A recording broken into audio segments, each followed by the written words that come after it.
Hello dear students, you are welcome to my YouTube channel Rashid Anjum sir junior foundation. आज हम लोग exercise 3.3 के जितने भी सारे क्वेश्चंस है उसको एक एक करके सॉल्व करेंगे। ये एक्सरसाइज तुम्हारे लिए बहुत ज़्यादा इंपॉर्टेंट है क्योंकि इसमें अलग अलग तरीके के क्वेश्चंस अलग अलग कॉन्सेप्ट पे बेस्ड हैं, ठीक है। और जब तुम पूरा का पूरा सॉल्यूशन विदाउट स्किप किए हुए देख लोगे तो तुम बाद में ऐसा फील करोगे कि मुझे बहुत सारा ऐसा एडिशनल नॉलेज मिला है जो मुझे थ्योरी में नहीं मिला था, ठीक है। क्योंकि क्वेश्चन प्रैक्टिस करने से ही तुम्हें बहुत सारी चीजों को सीखने को मिलता है। इसीलिए डोंट स्किप, आप हमारे साथ अभी से लेकर के लास्ट तक वीडियो के देखते रहो और हर एक सॉल्यूशन को एनालिसिस करते रहो। देखो, सबसे पहला नंबर जो क्वेश्चन है इसमें क्या कह रहे हैं कि गिवन अ पैरेललोग्राम एबीसीडी। ये एबीसीडी एक पैरेललोग्राम दे रखा है। पैरेललोग्राम दे रखा मतलब तुम्हें क्या पता चला कि ये जो डीसी होगा वो एबी के पैरेलल होगा और एग्जैक्टली ये एडी किसके पैरेलल होगा, बीसी के पैरेलल होगा, ठीक है। और complete the statement along with the definition और प्रॉपर्टी यूज्ड। कुछ डेफिनेशन का यूज करके और कुछ प्रॉपर्टी का यूज कर करके तुम्हें क्वेश्चन नंबर 1 2 3 4 के आंसर करने हैं, ठीक है। तो अब जरा यहाँ पे देखना, हम पहला नंबर को सॉल्व कर रहे हैं। पहला में दे रखा है कि AD के बराबर क्या होगा। तो बेटा तुमको पता है कि अगर पैरेललोग्राम है तो ये AD एक साइड है तो इसका अपोजिट साइड इक्वल होगा। कौन सा इक्वल होगा, तो BC इक्वल हो जाएगा। यानी हम यहाँ पे लिख सकते हैं AD is equals to BC। और अब तुम प्रॉपर्टी क्या लिखने वाले हो, अपोजिट साइड्स आर इक्वल, ठीक है। तो हम यहाँ पे लिख देते हैं opposite sides are equal. Opposite sides are equal, जो अपोजिट वाले साइड्स होंगे वो इक्वल हो जाएंगे, ठीक है। अब चलो, अब हम लोग यहाँ पे सेकंड क्वेश्चन को ले रहे हैं। Angle DCB, exactly angle DCB। अब एंगल DCB किसके इक्वल होगा, यहाँ पे ढूंढो पहले। DCB, हाँ एग्जैक्टली D से चलेंगे, C के पास पहुंचेंगे, फिर B के पास जाएंगे। तो DCB एंगल बोले तो ये वाला एंगल हो गया। यानी इस वाला एंगल को आपको बताना है किसके इक्वल होगा। तो एग्जैक्टली तुम बताओगे कि उसका अपोजिट वाला एंगल इक्वल होगा, क्योंकि पैरेललोग्राम के अपोजिट एंगल्स इक्वल होते हैं। तो C के बराबर क्या हो जाएगा बेटा, तो A हो जाएगा। तो A को कैसे लिखोगे बेटा, तो BAD, एंगल BAD भी लिख सकते हो, DAB भी लिख सकते हो। तो एंगल BAD लिख डालो। तो यहाँ पे हम लिख देते हैं एंगल BAD हो जाएगा। तो एग्जैक्टली ये हो गया तुम्हारा आंसर। लेकिन इसमें रीजन लिखना पड़ेगा, अपोजिट एंगल्स आर इक्वल, ठीक है। अपोजिट एंगल्स आर इक्वल, जो अपोजिट वाले एंगल होते हैं बेटा वो इक्वल होते हैं, ठीक है। अब चलो यहाँ पे हम थर्ड नंबर क्वेश्चन ले लेते हैं। थर्ड में बोल रहा है कि OC किसके इक्वल होगा। OC ढूंढो, OC OC OC। Yes, OC बेटा इतना सा है। तुम्हें पता है कि ये जो डायगोनल गया इसको आधा आधा बांट दिया होगा, यानी कि OC के बराबर क्या हो जाएगा, OA हो जाएगा। तो एग्जैक्टली हम यहाँ पे लिख देंगे OC is equals to OA। और यहाँ पे रीजन क्या लिखोगे कि diagonal bisect each other. Diagonal, यहाँ शॉर्टकट में लिख दिया बेटा, डायगोनल बाइसेक्ट ईच अदर। यहाँ पे जो डायगोनल होता है ना वो एक दूसरे को बाइसेक्ट कर देता है, ठीक है, आधा आधा टुकड़ों में बांट देता है। बाइसेक्ट मतलब टू इक्वल पार्ट में डिवाइड करना है, ठीक है। यहाँ पे फोर्थ नंबर क्वेश्चन देखो कि M4 होता है बेटा मेजर। यहाँ पे एंगल DAB, अगर DAB का मेजर लेते हैं, measure of angle DAB, DAB के मेजर को ऐड करते हैं, measure of angle CDA, measure of angle CDA। तो एग्जैक्टली देखो DAB ढूंढो, DAB ये वाला हो गया ना DAB। अच्छा, और CDA ढूंढो, CDA यानी ये वाला एंगल। इस दोनों को ऐड करोगे तो कितना होगा, तो एग्जैक्टली 180 डिग्री होगा, क्योंकि तुमको पता है कि ये आपके एडजेसेंट एंगल है, ठीक है। और एडजेसेंट एंगल एग्जैक्टली कितना होता है पैरेललोग्राम में, तो एडजेसेंट एंगल का सम 180 डिग्री होता है। तो हम यहाँ पे फटाफट लिख डालेंगे कि दोनों का सम 180 डिग्री होगा। यहाँ पे लिख दो sum of adjacent angle, sum of adjacent angles यहाँ इज 180 डिग्री। यानी कि दो एडजेसेंट एंगल को हम लोग ऐड करते हैं तो 180 डिग्री आता है। तो क्वेश्चन नंबर 1 के चारों का सॉल्यूशन ये रहा तुम्हारे सामने, ठीक है। अब यहाँ पे क्वेश्चन नंबर 2 देखो, कंसीडर द फॉलोइंग पैरेललोग्राम्स। ये भी पैरेललोग्राम है, ये भी पैरेललोग्राम है, ठीक है, बढ़िया। Find the value of the unknown XYZ। जहां जहां पे तुम्हें XYZ दिख रहा है उसको तुम्हें सॉल्व करना है। तो यहाँ पे हम पहले फर्स्ट वाले का सॉल्यूशन कर रहे हैं बेटा। यहाँ पे देखो एग्जैक्टली तुम्हें पता होना चाहिए कि x और 100, ये दोनों एडजेसेंट एंगल है। एडजेसेंट एंगल का सम कितना होता है? 180 डिग्री होता है। तो यहाँ दोनों को ऐड कर दो, 180 के इक्वल होगा। यानी आप क्या करो कि एंगल बी को ऐड कर दो, किससे? एंगल सी से ऐड कर दो। तो ये एग्जैक्टली कितना होना चाहिए? 180 डिग्री। और आप लिख दोगे कि एडजेसेंट एंगल्स हैं, ठीक है। तो एडजेसेंट एंगल्स का सम 180 होता है, ये सबको पता है, तुमको भी पता है, तुम्हारी टीचर्स जो चेक करने वाले हैं तुम्हारे कॉपी, उनको भी पता है, ठीक है। तो एग्जैक्टली अब एंगल बी का वैल्यू कितना लोगे? तो एंगल बी का वैल्यू लोगे 100 डिग्री, और एंगल सी के जगह पे क्या लिखोगे? एक्स लिखोगे। तो लो भैया, दोनों को ऐड करने पे 180 डिग्री आएगा। फटाफट से सॉल्व कर डालो। सॉल्व करोगे तो सॉल्व करने पे पता ये चलेगा कि x की जो वैल्यू है वो 180 में से 100 को हमें घटाने पर मिल जाएगा, 180 माइनस 100 करेंगे, ठीक है। तो अब देखो यहाँ पे x की वैल्यू क्या आ गई बेटा? तो x की वैल्यू 80 डिग्री आ गई। तो एग्जैक्टली तुम कहोगे कि x का वैल्यू तो हमें सर 80 डिग्री निकल करके आ चुका है। अच्छा, y की वैल्यू निकालना है ना, तो y एग्जैक्टली b के इक्वल हो जाएगा। क्यों? क्योंकि b और d अपोजिट एंगल है, और पैरेललोग्राम के अपोजिट एंगल्स इक्वल होते हैं। तो यहाँ पे तुम्हें लिखना पड़ेगा कि अब यहाँ पे देख लो, लिख लो कि एंगल डी जो है ना बेटा, वो किसके इक्वल हो जाएगा? तो angle D exactly angle B के इक्वल होगा। तो यहाँ पे एंगल बी लिख लो। और ऐसा तुम इसलिए लिख रहे हो बिकॉज यू नो, तुम्हें पता है कि अपोजिट एंगल्स आर इक्वल्स। तो यहाँ पे रीजन दे दो कि ये अपोजिट एंगल्स हैं, ठीक है। तो अब एंगल डी के जगह पे कितना लिख डालोगे बेटा? एंगल डी के जगह पे डी रहने दो, बी की जगह पे कितना वैल्यू है? 100 डिग्री है। यानी तुम्हें पता चला कि d का वैल्यू कितना आएगा? 100 आएगा। तो d की जगह क्या है बेटा? y है। तो हम यहाँ पे y लिख सकते थे ना, तो एग्जैक्टली हम y यहाँ पे लिख ही डालते हैं, ठीक है। अब यहाँ पे तुम कह सकते हो कि अब एंगल d की जगह y, और y का वैल्यू कितना आ गया है? तो y का वैल्यू 100 डिग्री आ गया। अब हमें फाइनली क्या निकालना है? z की वैल्यू निकालना है। तो जितनी वैल्यू x की होगी उतनी वैल्यू z की होगी। ये बात क्लियर है ना, क्योंकि दोनों अपोजिट एंगल्स हैं। तो यहाँ पे अब आप लिख डालो कि angle Z is equals to angle X, ठीक है। ये कैसे होंगे भाई? तो अपोजिट एंगल्स हैं। तो यहाँ पे आप रीजन दे दो कि ये अपोजिट एंगल्स हैं। तो अब यहाँ पे Z का जो वैल्यू होगा बेटा, वो कितना हो जाएगा? X के बराबर। X की वैल्यू कितनी है? तो यहाँ पे 80 डिग्री है। तो यहाँ पे 80 डिग्री हो जाएगा। तो ये लो बेटा, ये क्वेश्चन नंबर 1 का एग्जैक्ट सॉल्यूशन रहा, ठीक है। यानी 80 100 80 एग्जैक्टली आ गया। अब हम चलते हैं यहाँ पे सेकंड नंबर क्वेश्चन को सॉल्व करते हैं। सेकंड नंबर क्वेश्चन में भी ठीक वैसी ही बातें होंगी। अब आप यहाँ पे जरा ध्यान से देखना, जब ये वाला वैल्यू तुम्हारा 50 डिग्री है, तो ये वाला भी वैल्यू 50 ही होगा। अच्छा, ऐसा क्यों हो रहा है? क्योंकि ये अपोजिट एंगल्स हैं। तो हम यहाँ पे क्या करेंगे कि इस एंगल्स को यहाँ पे 50 डिग्री ले लेंगे। कोई दिक्कत? कोई दिक्कत नहीं। अब जब यहाँ पे आपने 50 डिग्री ले लिया, तो बेटा अब 50 और x को ऐड करोगे, देन तुम्हें कितना मिलने को है? तो यहाँ पे 180 मिल जाए, क्योंकि एडजेसेंट एंगल्स हैं, और पैरेललोग्राम के एडजेसेंट एंगल्स क्या हो जाते हैं?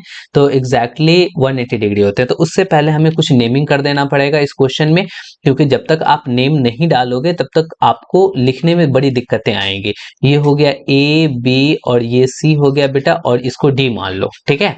तो अब यहाँ पे क्या है कि जो एंगल ए बी सी, देखो यहाँ पे एंगल ए बी सी को तुम ऐड करते हो। ए बी सी बोले तो बेटा ये वाले एंगल को ये वाले एंगल को ऐड नहीं करना है। ये वाला एंगल बेटा इक्वल हो जाएगा, किसके इक्वल होगा ये वाला एंगल? तो एग्जैक्टली 50 के इक्वल होगा। ये इक्वल हो जाएगा एंगल डी के। ऐसा क्यों कह रहे हो? तो अपोजिट एंगल्स हैं। तो यहाँ पे तुम लिख दो कि अपोजिट एंगल्स हैं बेटा। तो अब यहाँ पे एंगल एबीसी का वैल्यू कितना हो गया? तो एंगल एबीसी का वैल्यू तुम एंगल डी के बराबर लिखोगे। डी 50 डिग्री है, तो एग्जैक्टली तुमको यहाँ पे एबीसी 50 डिग्री निकल के आ गया है, ठीक है। अब जैसे ही एबीसी 50 डिग्री निकल करके आया है, ये वाला एंगल ये हो गया बेटा तुम्हारा 50 डिग्री। इसको ध्यान में रखना। अब तुम इस 50 को x में ऐड कर दोगे तो 180 होगा, क्योंकि एडजेसेंट एंगल है। बगल वाले एंगल को ऐड करते हैं, पैरेललोग्राम में 180 होता है। तो अब यहाँ पे आपको थोड़ा सा ध्यान देकर के लिख लेना है कि x प्लस 50 डिग्री, यहाँ पे x प्लस 50 डिग्री करेंगे बेटा, तो एग्जैक्टली कितना आएगा? तो 180 डिग्री आएगा। अगर तुम इसको लैंग्वेज में लिखना चाहते हो देन ऐसे कर करके लिखोगे। x के जगह पे तुम्हें क्या एंगल लिखना पड़ेगा? एंगल a को अगर हम एंगल ABC से ऐड कर देते हैं, एंगल ABC से ऐड करते हैं, तो ये 180 डिग्री आएगा। क्यों? क्योंकि ये एडजेसेंट एंगल्स हैं, ठीक है। तो यहाँ पे हम लिख देंगे एडजेसेंट एंगल्स। अब ए के जगह पे बेटा तुमको एक्स लिखना पड़ेगा और एबीसी की जगह पे कितना लिखना पड़ेगा? 50 लिखना पड़ेगा। तो यहाँ पे क्या करो कि 50 लिख डालो, तो एग्जैक्टली ये 180 डिग्री होगा। यानी एक्स की वैल्यू तुम्हें पता चल गया, ये 50 इधर आकर के सब्सट्रैक्ट हो जाएगा, यानी एक्स की वैल्यू तुम्हें पता चल गया कि 130 डिग्री आने वाला है। तो एक्स की वैल्यू तो तुमने बड़ा इत्मीनान से निकाल लिए। कितना निकाले? 130 डिग्री। तो देखो जितना x है उतना ही y होगा। तो अब हम यहाँ पे लिख रहे हैं कि जो y होगा ना वो एग्जैक्टली x के बराबर होगा। और क्यों बेटा ऐसा हो रहा है? क्योंकि अपोजिट एंगल्स हैं, ठीक है। तो अपोजिट एंगल्स के बारे में तुम्हें पता है कि इक्वल होगा तो y की वैल्यू x के बराबर होगा। x कितना डिग्री है? तो 130 डिग्री है, यानी y की भी वैल्यू तुमने निकाल लिया। यहाँ पे कितना निकाल करके लेके चला आया? 130 डिग्री लेके चला आया, ठीक है। अब यहाँ पे x और y निकल चुका है, अब मुझे z चाहिए। तो तुम्हें पता है इस 50 और z को जोड़ोगे तो 180 होगा, क्योंकि this is a straight line और स्ट्रेट लाइन में एंगल का सम 180 डिग्री होता है। तो अब यहाँ पे आप क्या करो कि z में 50 को ऐड कर दो, तो ये एग्जैक्टली 180 डिग्री हो जाएगा। तो यहाँ पे z का वैल्यू क्या निकल जाएगा? 180 माइनस 50 आ जाएगा, यानी कि z की वैल्यू क्या आ गई बेटा? तो 130 डिग्री आ गई। यानी आपने x भी निकाल लिया, आपने y भी निकाल लिया और आपने z भी निकाल लिया, x y z, यानी कि सभी के सभी जितने भी सारे एंगल्स थे वो सब 130 130 130 आ गया है। क्लियर हो गया? क्या समझ में आ रहा है? चलो नेक्स्ट क्वेश्चन को बताने से पहले थोड़ा सा रिक्वेस्ट है आपसे कि अगर आपने चैनल को सब्सक्राइब नहीं किया है देन सब्सक्राइब कर दो एंड बेल नोटिफिकेशन को प्रेस कर लो, ठीक है। और मेरे इस वीडियो को जरूर लाइक कर दो, पहले लाइक कर दो मेरे भाई, ठीक है। सब्सक्राइब करने के बाद लाइक कर दो, कर दिए? चलो ठीक है, थैंक यू। आगे बढ़ते हैं। यहाँ पे देखो अब क्वेश्चन नंबर यहाँ पे 3 है और इस 3 को हम सॉल्व करते हैं। 3 में क्या कह रहे हैं कि एक्स वाई जेड की वैल्यू निकालनी है। तो एक्स वाई जेड यहाँ भी निकालना बहुत आसान है, बट थोड़ा सा आपको ध्यान देना पड़ेगा, थोड़ा सा ध्यान देना पड़ेगा। यहाँ पे देखो ये 90 डिग्री है बेटा, तो ये भी 90 डिग्री हो जाएगा, ठीक है। क्योंकि हमें पता है कि जो डायगोनल्स होते हैं ना वो बाइसेक्ट करते हैं। अच्छा डायगोनल्स बाइसेक्ट वो तो रोम्बस की बात है, यहाँ पे रोम्बस तो हम लोग पढ़ नहीं रहे हैं। एग्जैक्टली यहाँ पे आपको थोड़ा सा पता होना चाहिए कि ये अपोजिट एंगल्स हैं। अगर दो लाइन इंटरसेक्ट कर रहा है तो अपोजिट एंगल्स इक्वल होते हैं, ये भी इसके इक्वल हो जाएगा, ठीक है। तो आप याद रखना कि अपोजिट एंगल्स आर इक्वल।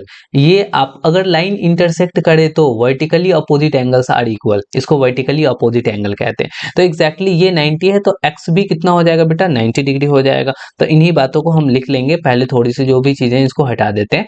तो ये आपको देखो ऐसा दिया हुआ है ना, मतलब कि 90 डिग्री एकदम कॉर्नर निकला रहेगा, तो ये 90 डिग्री है। तो एग्जैक्टली एक्स की वैल्यू कितनी आ गई बेटा? तो 90 डिग्री। तो यहाँ पे आप लिख लोगे कि जो x की वैल्यू होगी वो एग्जैक्टली 90 डिग्री होगी। x का वैल्यू तो तुम्हें निकल करके आ चुका है, और वो आपने कैसे निकाला? तो यहाँ पे रीजन लिख दोगे कि वर्टिकली अपोजिट एंगल से, वर्टिकली अपोजिट एंगल्स, ठीक है। वर्टिकली अपोजिट एंगल कहने का मतलब कि एक ये लाइन और एक ये लाइन जा रहा था, तो ये वाला एंगल आपस में इक्वल हो चुका है, ठीक है। तो वर्टिकली अपोजिट से आपने x का वैल्यू निकाल लिया है। अब x का वैल्यू जब निकाल लिया, ठीक है, तो यहाँ पे पहले नाम दे लो, थोड़ा सा अच्छा रहेगा। ए बी सी डी, यहाँ पे ए है, ये बी दे दो और इसको तुम सी दे दो, फिर इसको तुम डी दे दो, ठीक है।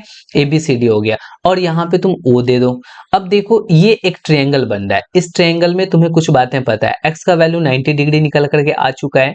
अब एक्स का वैल्यू ये 90 डिग्री तुमको निकला हुआ है और ये 30 डिग्री है। हमें पता है कि किसी भी ट्रायंगल में सभी एंगल को सम करते हैं तो कितना आता है बेटा? कितना आता है? पॉलीगन पढ़ चुके हो ना, तुम्हें पता होगा 180 डिग्री आता है। अंदर वाले सभी एंगल को सम करते हैं, यानी कि इस 90 इस 30 और इस y को ऐड करेंगे, देन कितना आ जाएगा? 180 डिग्री आएगा। तो इसको लिखने का आसान सा तरीका क्या हो सकता है?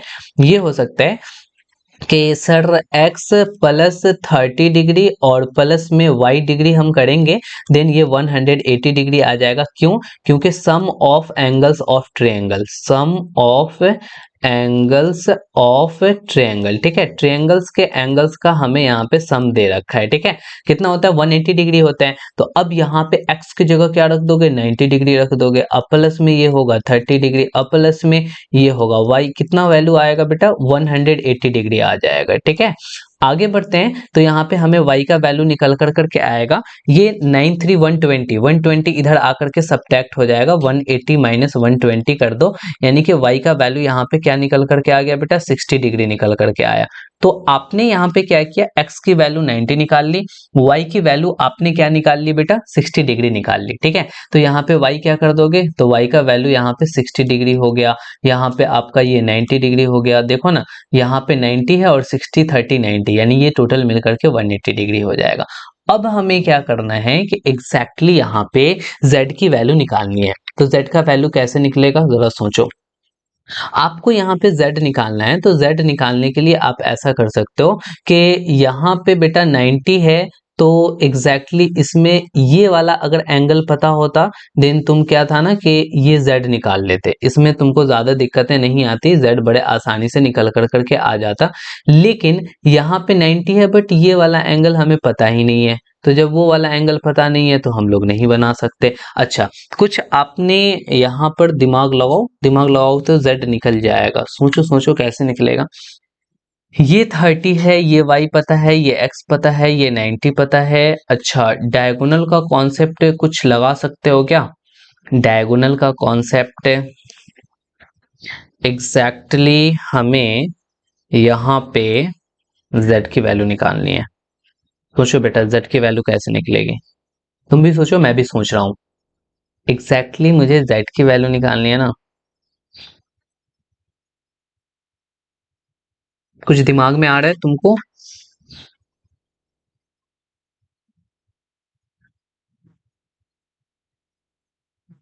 वर्टिकली अपोजिट एंगल से तो आप x निकाल लिए, ठीक है। अच्छा, यहाँ ट्रांसवर्सल भी नहीं है, आप ट्रांसवर्सल से भी नहीं जा सकते हो। अच्छा ठीक है, देखते हैं, आगे बढ़ते हैं, फिर इस क्वेश्चन को हम लोग लास्ट में देख लेते हैं, ठीक है, याद रखना। यहाँ पे हम चलते हैं 4 नंबर पे। 4 नंबर पे यहाँ पे आपको 80 है, तो y इज इक्वल्स टू 80 हो जाएगा। यहाँ पे देखना, यहाँ पे हम थोड़ा सा कलर को चेंज कर देते हैं। हम यहाँ पे y इज इक्वल्स टू बेटा 80 डिग्री कह देंगे और डायरेक्टली कह देंगे। और क्यों डायरेक्टली कहेंगे, क्योंकि हमें पता है कि ये पैरेललोग्राम है, तो जितना 80 होगा उतना ही y होगा। वर्टिकल सॉरी, यहाँ पे अपोजिट एंगल केवल डालेंगे, क्या डालेंगे, अपोजिट एंगल्स होने की वजह से ऐसा हुआ, ठीक है। अच्छा, 80 और x को हम ऐड करेंगे, तो 80 और x को ऐड करने पे एग्जैक्टली 180 डिग्री आएगा। क्यों, क्योंकि ये एडजेसेंट एंगल है। एडजेसेंट एंगल तुमको पता होना चाहिए कि पैरेललोग्राम में जब एडजेसेंट एंगल को सम करते हैं तो 180 डिग्री आता है। इसका मतलब कि x की जो वैल्यू होगी वो 180 में से 80 सब्ट्रैक्ट कर दी जाएगी, यानी कि सॉरी, x को नहीं सब्ट्रैक्ट करना है, 180 में से 80 को सब्ट्रैक्ट करना है, यानी x की वैल्यू बेटा एग्जैक्टली 100 आ जाएगा, ठीक है। यानी कि आपने x की वैल्यू निकाल ली, आपने y की वैल्यू निकाल ली, ठीक है। अब z की वैल्यू मुझे निकालनी है, तो देखो, जितना ये जो z होगा ना, वो आपको इस एंगल और z को जोड़ने पे 180 आएगा, वहां से z निकल जाएगा। तो ये वाला जो एंगल है, सपोज दैट हमने इसको m मान लिया, तो जितना x है उतना ही m निकल के आ जाएगा, और m और z को ऐड करने पे कितना होगा बेटा, 180 आएगा। तो यहाँ पे हम क्या करते हैं कि m is equals to x कर लेते हैं, और x की वैल्यू कितनी है बेटा, 100 है, यानी m की वैल्यू यहाँ पे 100 ले लिए, ठीक है। जब आपने m की वैल्यू 100 निकाल लिया है, देन यहाँ पे ये कह सकते हो m प्लस z 180 डिग्री होगा। m प्लस z हम करेंगे तो 180 डिग्री होगा। क्यों, क्योंकि एक स्ट्रेट लाइन है, और स्ट्रेट लाइन पे जो एंगल का सम होता है वो 180 डिग्री होता है। तो यहाँ पे हम लोग जब दो ही एंगल हो ना, देन उसको लीनियर पेयर बोलते हैं। अगर तुम्हें पता हो लीनियर पेयर एंगल, देन तुम कह सकते हो कि sum of linear pair is 180 degree. तो यहाँ पे बस हम थोड़ा सा लिख देंगे लीनियर पेयर, ठीक है, लीनियर पेयर। और अगर तुम लीनियर पेयर नहीं लिखना चाहते या फिर नहीं जानते हो लीनियर पेयर, देन तुम कह सकते हो angles on the straight line is 180 degree. 180 degree बनेगा स्ट्रेट लाइन पे। तो यहाँ पे आपको m का वैल्यू रखना पड़ेगा 100, और प्लस में z करोगे तो 180 डिग्री आ जाएगा। अब यहाँ पे z तुम्हें निकालना है तो 180 में से 100 को सब्ट्रैक्ट करना पड़ेगा। तो 180 में से 100 को सब्ट्रैक्ट करेंगे देन एग्जैक्टली ये कितना आ जाएगा, 80 डिग्री आ जाएगा। किसकी वैल्यू आ गई बेटा, तो z की वैल्यू 80 डिग्री आ गई। तो हमें ये पता चला कि x का वैल्यू 100 होगा, y का वैल्यू 80 होगा और z का वैल्यू भी कितना हो जाएगा, 80 डिग्री हो जाएगा। चलो नेक्स्ट क्वेश्चन पे मूव करते हैं और यहाँ पे हम लोग थोड़ा सा दिमाग लगाते हैं। यहाँ पे क्वेश्चन आपको दिया हुआ है कि एक्स वाई जेड निकालना है, तो y तो बड़े आसानी से निकल जाएगा। y कैसे आसानी से निकल जाएगा, तो ध्यान देना y की जो वैल्यू है वो एग्जैक्टली 112 होगी। और 112 क्यों होगी बेटा, तो तुम कहोगे वर्टिकली नहीं, opposite angles of a parallelogram. यहाँ पे डाल दोगे opposite angles of parallelogram. Detail में लिखना है तो ऐसे कर करके लिख दो कि पैरेललोग्राम के अपोजिट एंगल्स हैं, GM लिखोगे देन पैरेललोग्राम हो पाएगा। ठीक है, तो ये हो गया अपोजिट एंगल्स ऑफ पैरेललोग्राम होने की वजह से y का वैल्यू 112 आ चुका है। अब हमें निकालना है x की वैल्यू और हमें निकालना है z की वैल्यू। अब इस x और z की वैल्यू कैसे निकाला जा सकता है, अच्छा देखो, जब ये पैरेललोग्राम है तो आप ये नहीं बता सकते हो कि ये दोनों इक्वल होंगे, ये दोनों बताना बिल्कुल गलत हो जाएगा।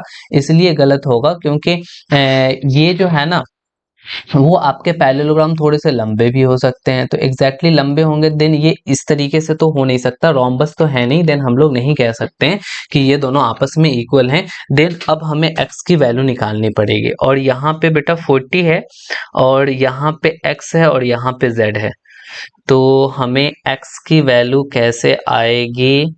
अच्छा, ये जो 112 है ना, ये 112 है। अच्छा सुनो, तो ये एडजेसेंट एंगल्स हो जाएंगे। ठीक है, एडजेसेंट एंगल्स होंगे और इन दोनों को ऐड करने पे मुझे कितना मिलेगा, तो 180 डिग्री मिलेगा। ये बात तो तय है ना, यानी कि 40 को, z को, 112 को, ये तीनों एंगल को जोड़ दोगे तो 180 डिग्री आएगा। यहां से हम z निकाल सकते हैं।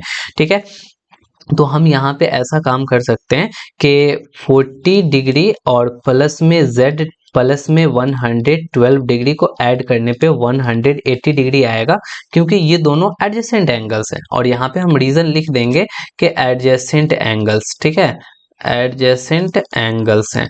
अब एडजेसेंट एंगल्स है तो यहाँ से z की वैल्यू निकल करके आ जाएगी। z बराबर क्या होगा, पहले z में ऐड कर लो, 112 में 40 ऐड करोगे तो एग्जैक्टली कितना मिलने को है तुम्हें, 152 इज इक्वल्स टू 180 होगा। आगे बढ़ो तो z की वैल्यू 180 में से 152 को जब तुम सब्ट्रैक्ट करोगे तो z की वैल्यू जो यहाँ पे निकल करके आएगी वो एग्जैक्टली 28 डिग्री निकल करके आ जाएगी। ठीक है, तो यहाँ से तुमने तो z की वैल्यू निकाल लिया। ठीक है, z की वैल्यू कितनी आ गई, 28 डिग्री आ गई। तो अब यहाँ पे ध्यान देना कि ये z तुम्हारा 28 आ चुका है। ठीक है, और ये वर्टिकली अपोजिट एंगल है, तो वर्टिकली अपोजिट एंगल होने की वजह से तो ये पूरा का पूरा इस पूरे के इक्वल होगा। देन यहाँ पे नहीं कर सकते हो, यहाँ पे नहीं कर सकते हो, लेकिन एक और तरीका है, यहाँ पे समझो। यहाँ पे आपने y जान रखा है, 40 जान रखा है, तो x भी निकल कर करके आ जाएगा, क्योंकि ये एक ट्रायंगल है, ट्रायंगल के सभी एंगल्स का सम 180 डिग्री होता है। यस, यहाँ से निकाला जा सकता है। तो आप यहाँ पे क्या करने वाले हो कि बेटा y को और x को और 40 को ऐड करने वाले हो, और ये एग्जैक्टली कितना हो जाएगा, 180 डिग्री होगा। देखो ना, y z और x को ऐड करोगे एक ट्रायंगल बनेगा। ट्रायंगल का जो एंगल्स होते हैं वो होते हैं 180 डिग्री। तो यहाँ पे तुम लिख दोगे सम ऑफ एंगल्स ऑफ ट्रायंगल। ठीक है, ट्रायंगल्स के एंगल्स का सम यहाँ पे लिख रहे हैं। अब y की वैल्यू तुम्हें पता है क्या, 112, यहाँ पे 112 डाल दो। x की वैल्यू पता है, वही तो निकालना है भाई। तो x की वैल्यू जब मुझे निकालना है देन हम x को x रहने देंगे और यहाँ पे 40 लिखेंगे, तो एग्जैक्टली ये 180 डिग्री हो जाएगा। और आगे बढ़ो तो यहाँ पे x प्लस कितना हो जाएगा, 152 degree is equals to 180 degree. यहाँ पे आगे बढ़ो तो x की वैल्यू क्या हो जाएगी, 180 में से 152 डिग्री को सब्ट्रैक्ट करना पड़ेगा। देन फाइनली यहाँ पे तुम x की वैल्यू क्या बताने वाले हो, 28 डिग्री बताने वाले हो। ठीक है, तो ये हो गया तुम्हारा रिजल्ट, यानी आपने यहाँ पे x की वैल्यू निकाल ली है। ठीक है, तो आपको यहाँ पे x भी मिल गया, y भी मिल गया, z भी मिल गया। ठीक है, आगे क्वेश्चन की तरफ बढ़ते हैं। 3 नंबर, लेकिन एक क्वेश्चन छूटा हुआ था ना, उसको एक बार और ट्राई कर करके देख लेते हैं, इट में भी कहीं बन जाए। ठीक है, कौन सा क्वेश्चन था, कौन सा था, यहाँ पे x y तुमने निकाल रखा था, यहाँ पे तुम्हें क्या करना था, केवल और केवल z निकालना था, नहीं तो z निकालना था। तो यहाँ भी एडजेसेंट एंगल का कॉन्सेप्ट लग सकता है क्या, यहाँ पे एडजेसेंट एंगल्स का कॉन्सेप्ट लगाओगे, 30 है तो 30 एग्जैक्टली यहाँ पे 30 और z से तो हो नहीं सकता, ये वाला और ये वाला एडजेसेंट तो बनेगा नहीं। यहाँ पे ट्रायंगल है और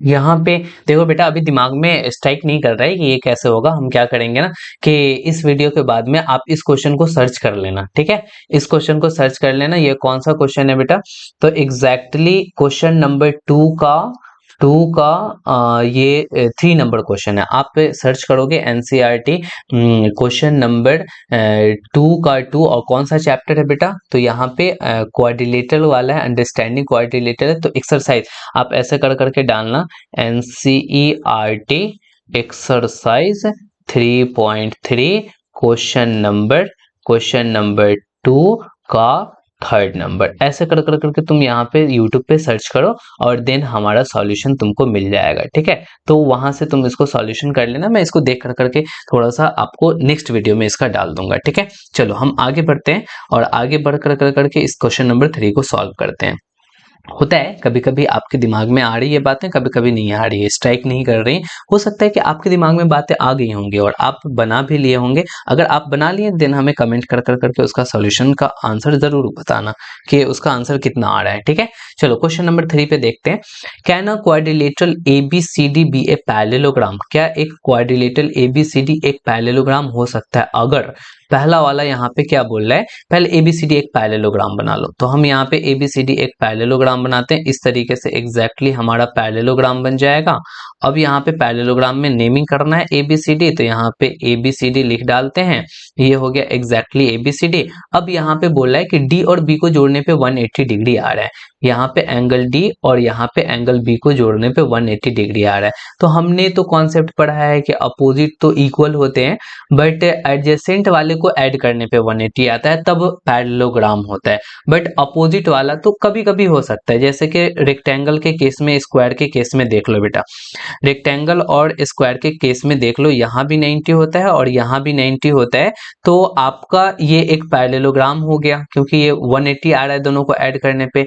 अच्छा, स्क्वायर के केस में भी तुम देख लोगे तो स्क्वायर के भी केस में वैसा ही हो जाता है कि अपोजिट एंगल को ऐड करने पे 180 डिग्री आता है और ये स्क्वायर एक पैरेललोग्राम भी है।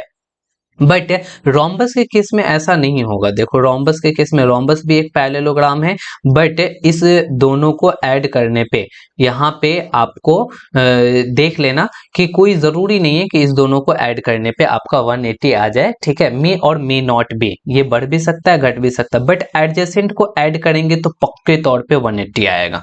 ये बात तो क्लियर है सर। तो हम यहाँ पे ये लिख सकते हैं कि मे और मे नॉट बी, यहाँ पे आप लिख या कैन भी लिख लो, कैन बी, यहाँ पे can be but need not. ठीक है, but need not, but need not, कोई जरूरी नहीं है, हो भी सकता है अपोजिट एंगल को सम करने पे 180 और नहीं भी हो सकता है, देन आप पैरेललोग्राम में कंफर्मली नहीं कह सकते हैं। ठीक है, अब यहाँ पे क्वेश्चन नंबर 2 में कह रहा है AB is equals to DC 8 centimetre है।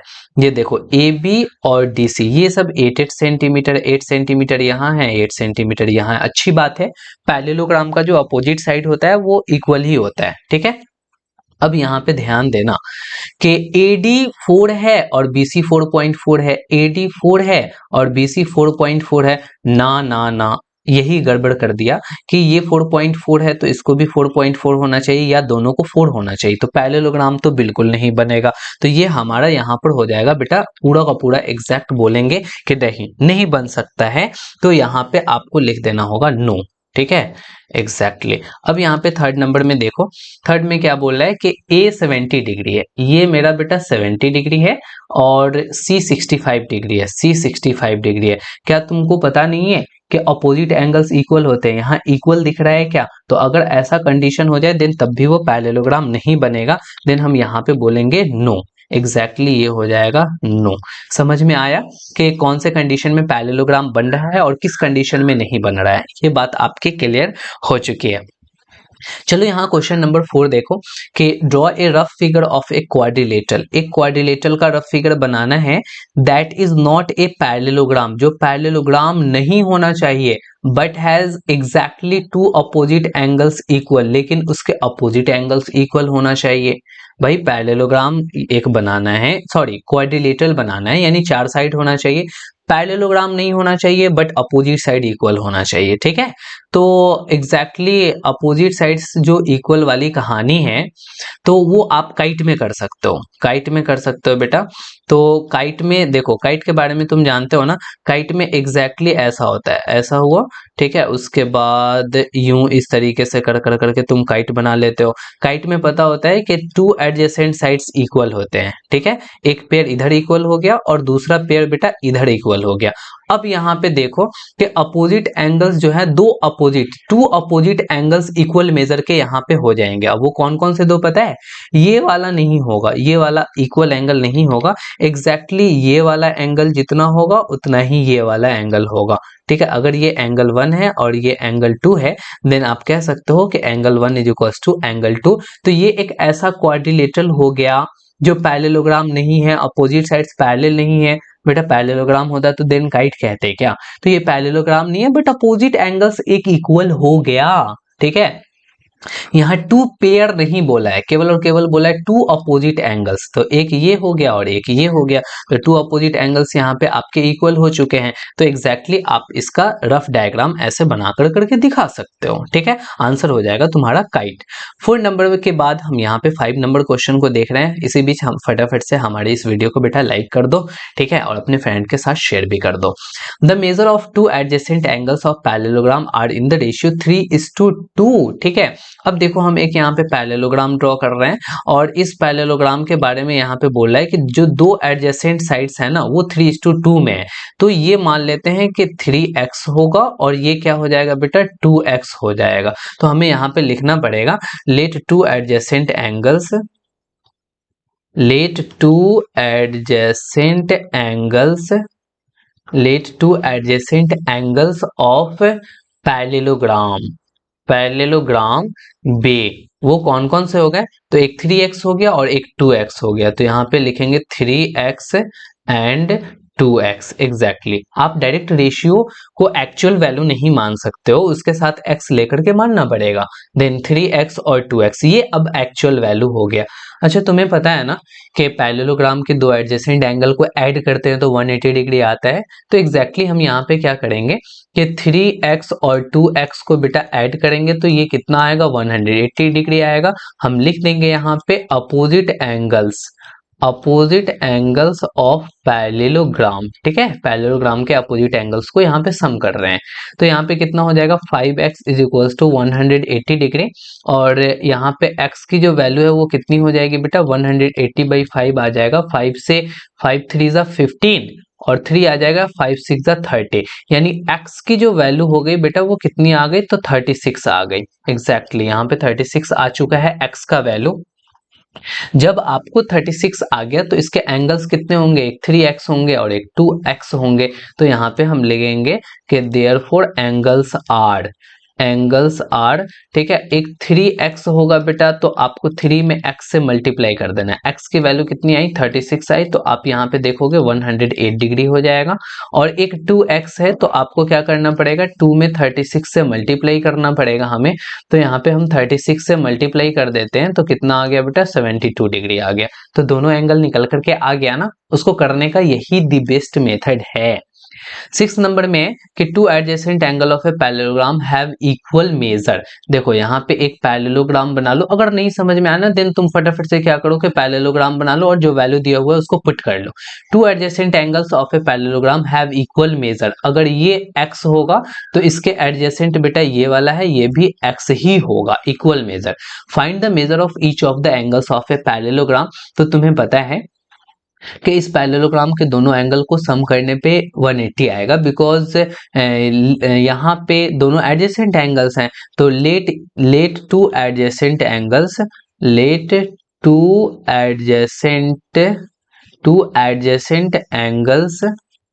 एंगल्स ऑफ अ पैरेललोग्राम हम यहाँ पे लिख लेंगे be x degree and x degree, दो अलग अलग एक्स डिग्री और एक्स डिग्री हो गया। तो इसीलिए आप क्या करोगे कि इस दोनों को ऐड करोगे, ऐड करने पे 180 डिग्री आएगा। तुम यहाँ पे लिखोगे कि adjacent angles of parallelogram, parallelogram का एडजेसेंट एंगल है इसीलिए ऐड करने पे 180 डिग्री आ रहा है, ठीक है। x कितना हो जाएगा 2x, और यहाँ पे 2x is equal to 180 degree. आप सॉल्व कर लो, x की वैल्यू कितनी हो जाएगी 180 डिवाइडेड बाई 2, ठीक है। तो यहाँ पे 90 से डिवाइड दे लेंगे तो x की वैल्यू कितनी हो जाएगी, यहाँ पे 90 डिग्री हो जाएगी। तो x की वैल्यू तुम्हें निकल करके आ गया है 90 डिग्री एग्जैक्टली। अब हम यहाँ पे क्या करने वाले हैं कि बता देंगे कि जो टू एडजेसेंट एंगल्स पैरेललोग्राम के हैं वो 90 डिग्री हैं। तो जब ये 90 हो गया देन ये 90 हो जाएगा दोनों एंगल। अच्छा, जब ये बेटा x है तो ये भी तो x ही होगा ना, अपोजिट एंगल्स इक्वल हैं, और ये x है तो ये भी हमारा x डिग्री ही हो जाएगा क्योंकि अपोजिट एंगल्स इक्वल होते हैं। यानी ये सभी के सभी एंगल्स जो हैं वो हमारे 90 डिग्री हो जाएंगे। देन हम लिखेंगे कि all angles of parallelogram is 90 degree, ठीक है। या फिर तुम ये लिख दो कि राइट एंगल, ठीक है, राइट एंगल ये भी चल सकता है, ये भी तुम लिख सकते हो कि ऑल एंगल्स जो है पैरेललोग्राम के वो 90 डिग्री हैं या फिर राइट एंगल्स हैं, ठीक है। तो एग्जैक्टली तुम्हारा इसका ये सॉल्यूशन रहा। अब यहाँ पे आओ, यहाँ पे तुम देखो कि एडजेसेंट फिगर होप दिया हुआ है, होप बोले तो HOPE, ठीक है, इसका नाम होप रख दिया है। तो यहाँ पे जो होप दिया हुआ है उसमें आपको एक्स वाई जेड की वैल्यू निकालनी है। तो चलो हम यहाँ पे एक्स वाई जेड की वैल्यू निकाल लेते हैं फटाफट से, बहुत ज्यादा इसमें कुछ करना नहीं है, आपको बड़े आसानी से यहाँ पे निकल करके आ जाएगा एक्स वाई जेड की वैल्यू, ठीक है। अब देखो यहाँ पे एक्स की जो वैल्यू होगी वो एग्जैक्टली कितनी होगी, तो यहाँ पे पहले देखो ये 70 है तो इसको हमने मान लिया m, और m और 70 को जोड़ेंगे तो 180 डिग्री आएगा। ये बात तो तुम्हें पता है कि m प्लस 70 को ऐड करने पे 180 डिग्री आएगा। क्यों? क्योंकि ये लीनियर पेयर है, या यूं कह लो कि angles on the straight line, यही लिख लो बेटा, लीनियर पेयर नहीं पता है तो angles on the straight line, angles on the straight line, ठीक है। स्ट्रेट लाइन पे जो एंगल्स बनते हैं 180 डिग्री बनते हैं। तो यहाँ से m की वैल्यू निकल के आ जाएगी 180 माइनस 70 डिग्री करोगे तो एग्जैक्टली अब यहाँ पे जो बन करके आएगा वो m की वैल्यू कितना बन करके आ जाएगा, तो 110 डिग्री बन करके आएगा। ये तो हमने m की वैल्यू निकाल रखी है। अच्छा, जितना m होगा बेटा उतना ही x भी होगा, क्यों? क्योंकि ये एक पैरेललोग्राम है, अपोजिट एंगल्स इक्वल होंगे। तो एग्जैक्टली हम यहाँ पे लिखने वाले हैं कि जो x होगा वो m के इक्वल होगा। तो और x कितने के हो जाएंगे बेटा 110 हो जाएंगे। अच्छा, ये x और m क्यों इक्वल होगा इसके बारे में तुमको लिखना पड़ेगा कि अपोजिट एंगल्स हैं, ठीक है। तो अपोजिट एंगल्स होने की वजह से हमने यहाँ पे x को m के बराबर कर रखा है। तो यहाँ पे तो हमें x की वैल्यू बड़े आसानी से निकल करके आ चुकी है। अब यहाँ पे देखना, जब तुम x की वैल्यू यहाँ पे निकाल चुके हो और यहाँ पे ये तुम्हारा 40 डिग्री है, ठीक है, आपने x भी निकाल लिया और यहाँ पे 40 डिग्री है। अब आपको क्या करना है, y और z की वैल्यू निकालनी है। तो y और z की वैल्यू यहाँ पे आप कैसे निकालोगे, y और z की वैल्यू यहाँ पे निकालने के लिए तुम्हें y की वैल्यू निकालनी है। तो उसके लिए तुम क्या कर लो, देखो यहाँ पे ध्यान दो, निकल जाएगा आसानी से। ये आपके पैरेलल हैं और ये भी आपके पैरेलल लाइन है, ठीक है, और पैरेलल लाइन है तो ये एग्जैक्टली ट्रांसवर्सल लाइन बन गया। Transversal, you know transversal, transversal क्या होता है कि अगर दो पैरेलल लाइन है उसको एक कोई लाइन कट रहा है, कट कर रहा है, तो उसी को हम लोग ट्रांसवर्सल बोलते हैं। और ट्रांसवर्सल में जो अल्टरनेट इंटीरियर एंगल्स होते हैं ना बेटा, वो इक्वल हो जाते हैं, यानी ये दोनों इक्वल हो जाएंगे। तो उसी तरीके से तुम यहाँ पे सोच करके देखो जरा, यहाँ पे तुम देखोगे तो तुमको पता चल जाएगा कि एग्जैक्टली ये 40 है ना बेटा, तो ये भी आपका 40 डिग्री होगा, क्योंकि ये एक स्ट्रेट लाइन, ये एक स्ट्रेट लाइन, दोनों पैरेलल है आपस में पैरेललोग्राम होने की वजह से, और ये हमारा क्या है, ट्रांसवर्सल है। तो एग्जैक्टली ये वाला जो एंगल होगा वो इस वाले एंगल के इक्वल हो जाएगा, ठीक है। तो ये सारी चीजें आपको 7th में बहुत अच्छे से पढ़नी थी पूरी चीजें। चलो यहाँ पर आपको y का जो वैल्यू होगा वो एग्जैक्टली कितना हो जाएगा, तो y का वैल्यू 40 डिग्री के इक्वल होगा। और 40 डिग्री के इक्वल होने के पीछे वजह क्या हुआ उसको लिख देना कि अल्टरनेट इंटीरियर एंगल, यहाँ पे अल्टरनेट इंटीरियर एंगल्स, ठीक है, यहाँ पे बस ये वाला रीजन दे देना। अच्छा, अब आपको यहाँ पे क्या करना है बेटा, z का वैल्यू निकालना है। तो z का वैल्यू बड़े आसानी से निकल जाएगा। कैसे z का वैल्यू निकल जाएगा, तो एग्जैक्टली आप बहुत सारी चीजें कर सकते हो इसमें। m और y और z को जोड़ोगे 180 आएगा, यहाँ से भी निकाल सकते हो, ठीक है, m y z से। और नहीं तो आप m को और h को जोड़ दो, तब 180 आएगा, एडजेसेंट एंगल है। तो कुछ भी कर सकते हो। यहाँ पे हम क्या करते हैं, m y z को जोड़ लेते हैं, m को y को और z को ऐड कर लेते हैं, ये एग्जैक्टली 180 डिग्री आएगा। और लिख देंगे sum of angles, sum of angles, angles of triangle, ठीक है, ट्रायंगल्स के एंगल्स का सम कर रहे हैं। तो यहाँ पे m की जगह पे हमने निकाल रखा है, कितना निकाल रखा है, 110, तो 110 लेंगे। y की जगह पे कितना आ रखा है, 40, तो यहाँ पे हम 40 डिग्री लेंगे और z ऐड कर लेंगे, ये एग्जैक्टली 180 डिग्री आएगा, ठीक है। अब यहाँ पे 110 और 40 को ऐड करेंगे तो एग्जैक्टली 150 डिग्री आएगा। और 150 में जब z को ऐड करोगे तो यहाँ पे 180 डिग्री आने को है। तो यहाँ से z की वैल्यू बड़े आसानी से निकल जाएगी। 180 में से क्या करो, 150 डिग्री को घटा लो, तो तुम्हें z की वैल्यू कितनी आ गई बेटा, 30 डिग्री आ गई। यानी x, y और z यहाँ पे तुम्हारा बहुत आसानी से निकल चुका है। आगे बढ़ते हैं क्वेश्चन नंबर 8 में। यहाँ पे बोल रहा है कि एक गन्स है और एक रंस है। रंस बेटा आगे मिलेगा, तुम रंस के लिए टेंशन ना लो। यहाँ पे देखो रंस मिल गया, RUNS, ठीक है। बट हम यहाँ पे गन्स के बारे में बात कर रहे हैं कि पैरेललोग्राम है तो हमें x और y की वैल्यू निकालनी है। तो जब ये GUNS, ये एक पैरेललोग्राम है, ऐसा क्वाड्रिलेटरल जिसके अपोजिट साइड्स पैरेलल हो और इक्वल भी हो, तो वो हमारे पैरेललोग्राम कहलाते हैं। तो हमें एक बात तो पता है कि इस 18 और 3x ये दोनों आपस में इक्वल होंगे क्योंकि ये पैरेललोग्राम है। तो यहाँ पे 3x इज इक्वल्स टू 8 लिख सकते हैं। वजह बता देना कि opposite sides are equal, opposite sides are equal, जो अपोजिट साइड्स है ना बेटा वो आपस में इक्वल है। यानी कि आप यहाँ से x की वैल्यू निकाल सकते हो 8/3 कर करके। 18 है बेटा, 18 यहाँ पे हमें 18 लिखना पड़ेगा, ठीक है। तो 3 6 18 होगा, यानी x की वैल्यू हमें यहाँ पे निकल करके आ चुकी है। क्या निकल के आई है, तो 6 निकल करके आ गई है। बात क्लियर है।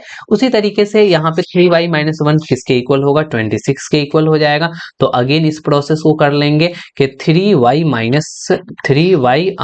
1 जो है वो किसके इक्वल होगा, 26 के इक्वल हो जाएगा। तो यहाँ पे हमें 3y इज इक्वल्स टू क्या करना पड़ेगा, 26 + 1 करना पड़ेगा। इसका मतलब 3y का वैल्यू 27 आ गया।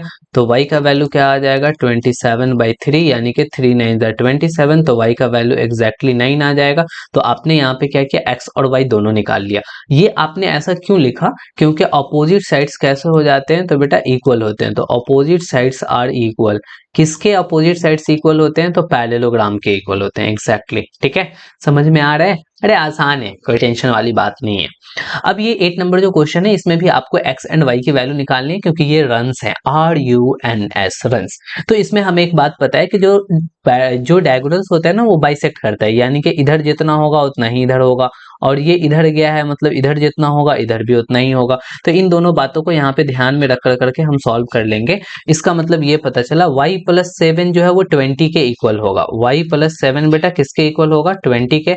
आप वजह बता दोगे कि diagonal bisect each other, diagonal bisect each other, diagonal bisect each other, एक दूसरे को बाइसेक्ट करते हैं, तो यहाँ से y की वैल्यू निकल के आ जाएगी 20 - 7 करना पड़ेगा, 20 - 7 यानी y की वैल्यू बेटा कितना निकल करके आ गया, तो 13 यूनिट निकल करके आ गया। ठीक है, तो एग्जैक्टली आपने यहाँ पे y का वैल्यू निकाल लिया है। तो चलो, आपने y का वैल्यू 30 निकाल लिया, बट x की वैल्यू क्या होगी, तो आप x के लिए क्या करोगे, x प्लस वाई जितना होगा उतना ही 16 होगा, तो हम दोनों को इक्वल कर लेते हैं। तो x plus y is equal to 16, यहाँ पे हम लिख लेते हैं x प्लस वाई जो है वो एग्जैक्टली 16 के इक्वल आएगा, यानी x के जगह पे तो x लिखेंगे। अब y का वैल्यू कुछ निकल के आया है क्या, y का वैल्यू 13 निकल के आया है, यहाँ पे 13 रख दो तो ये 16 के इक्वल हो जाएगा, यानी x की वैल्यू 16 माइनस 13 निकल कर करके आएगी। ठीक है, तो आप यहाँ पे x का वैल्यू सॉल्व कर लोगे जो एग्जैक्टली 3 के इक्वल आ जाएगा। अच्छा, आपने ऐसा क्यों लिखा x प्लस वाई 16 के इक्वल, यानी डायगोनल बाइसेक्ट ईच अदर। ठीक है, diagonal bisect each other, diagonal bisect each other यहाँ पे लिख दोगे, देन तुम्हारा काम बन जाएगा। ठीक है, यहाँ पे आपने रीजन भी लिख दिया और वैल्यू को भी निकाल दिया। ठीक है, आगे बढ़ते हैं क्वेश्चन नंबर 9 में। क्वेश्चन नंबर 9 देखो, दिखने में तो बहुत बड़ा सा लग रहा है, रिस्क, इसमें कोई रिस्क नहीं है बनाने में। ठीक है, रिस्क बोले तो वो किधर है बेटा, RISK, ये वाला पैरेललोग्राम को रिस्क कह रहा है। अच्छा, एक क्लू है। ठीक है, अब ये जो क्लू है ना वो एग्जैक्टली CLUE ये वाला क्लू हो गया, ये भी एक पैरेललोग्राम है। देखो यहाँ पे क्या है ना, x की वैल्यू निकालनी है, तो तुम्हें एक बात तो इतना तो पता है कि एग्जैक्टली ये 70 है तो ये भी 70 होगा। अच्छा, ये 70 क्यों होगा, क्योंकि अपोजिट एंगल्स हैं, तो यहाँ पे angle E is equals to 70 लिख दोगे। ठीक है, क्योंकि आप लिखोगे अपोजिट एंगल्स, यहाँ पे लिख दोगे अपोजिट एंगल्स होने की वजह से यहाँ पे E 70 हो गया। अच्छा, यहाँ पे जो S है बेटा, उस S को और 120 को ऐड करोगे तो 180 आएगा, क्योंकि ये एक पैरेललोग्राम है। यहाँ पे देखो, ये एक पैरेललोग्राम है और पैरेललोग्राम का ये दोनों एडजेसेंट एंगल हो जाएगा, तो दोनों को ऐड करने पे कितना आएगा, तो 180 आएगा। यानी आप ये कह सकते हो कि S में अगर 120 को ऐड किया जाए सर तो 180 आ जाएगा, और यहाँ पे आप लिख देना कि ये एडजेसेंट एंगल्स हैं, तो adjacent angles of parallelogram. Clear है, तो अब यहाँ से S की वैल्यू निकल करके आ जाएगी, 180 में से 120 को सब्ट्रैक्ट कर दो, यानी S की वैल्यू कितनी निकलेगी, 180 माइनस 120 यानी कि 60 डिग्री निकल करके S की वैल्यू आ जाएगी। देख बेटा, मैंने एक S निकाल रखा है यहाँ, और दूसरा मैंने क्या निकाल रखा है, E निकाल रखा है। अच्छा, तुमको पता है ये देखो, ये ट्रायंगल बन रहा है, ये क्या बन रहा है, ट्रायंगल बन रहा है, तो इस ट्रायंगल में तीनों एंगल को सम करेंगे, यानी E को, S को, E को और X को, तो 180 डिग्री आने को है, तो हमें यहाँ पे पता है, तो इसीलिए अब हम क्या करेंगे कि angle E plus angle S plus X दोनों तीनों को ऐड करेंगे तो 180 डिग्री आएगा। एग्जैक्टली E की वैल्यू कितना निकाल रखे हो, 70 डिग्री, प्लस S की वैल्यू कितना निकाल रखे हो, 60 डिग्री, और X तो तुम्हें निकालना ही है, ये कितने हो जाएंगे, 180 डिग्री हो जाएंगे, यानी x प्लस 130 डिग्री कितना आ जाएगा, 180 डिग्री आएगा। तो यहाँ पे x की वैल्यू क्या होगा, इधर जाकर के घट जाएगा, तो बेटा 50 डिग्री आ जाएगा। तो यहाँ पे तुमको समझ में आ चुका है कि ये कैसे 50 डिग्री हो रहा है। तो ओवरऑल पूरा का पूरा यहाँ पे बेटा एग्जैक्ट सॉल्यूशन हमने आपको बता दिया। और अब क्या करो कि अब आप पूरे का फेयर बना लो, फेयर बनाने के बाद बस नेक्स्ट लेक्चर जो आएगा उसको देख कर करके जो भी चीजें हैं उसका नोट्स जरूर बनाना। ठीक है, आज की कहानी यहीं तक रखते हैं, फिर मिलते हैं हम किसी नेक्स्ट सॉल्यूशन में या किसी नेक्स्ट लेक्चर में। Okay bye, good night.